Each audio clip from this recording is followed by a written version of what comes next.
The next thing we're going to look at is the gold market /GC. Very interesting chart in here. As we bring that up, and we're just going to tighten this up again for you to see. Now, we did askSlim live last Tuesday, and we showed in here and in FutureSpeak on Wednesday these two different tracks. Now, I'll tell you a little bit why we have that in here. Now, under the condition of this cycle right over here, if it had stopped somewhere right over here, then this would have been the normal movement right there. But because it got down here to the 78.6%, this is a lot of what I teach in the cycle workshop, it then lowers the potential for the track. So we put in this resistance right in here. And what the odds are, the highest odds, are that the lower track is what will play in here, and that this low that it made at 1875, which is quite a bit lower than we had anticipated, is very likely to get tested or broken out over here. So what we're looking for is a little bit more rally, and this is kind of a 2-week period here also.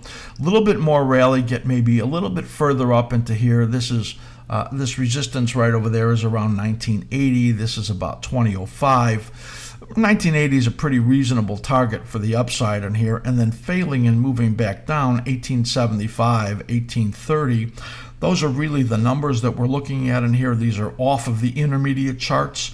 So we don't think that there's much upside in here right now. Momentum is still strong, and we're getting a little buy in here, but you could see it weakening in there, and it is losing its upside momentum.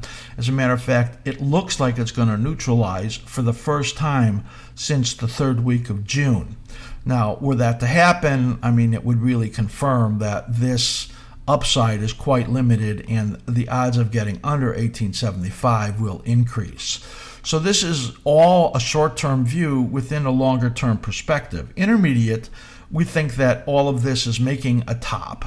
And so the sum of the evidence is that between this intermediate, the intermediate affecting this in a negative way, and the silver correction, which we think is here, I think that's going to weigh on the metal sector, and that we're likely to get this period over here out into late August, and then further out over here as periods where the gold and silver market are going to be in a pretty wide chop, and not taking out new highs and not giving up a ton of room, but just a very wide tradable chop is what we see there.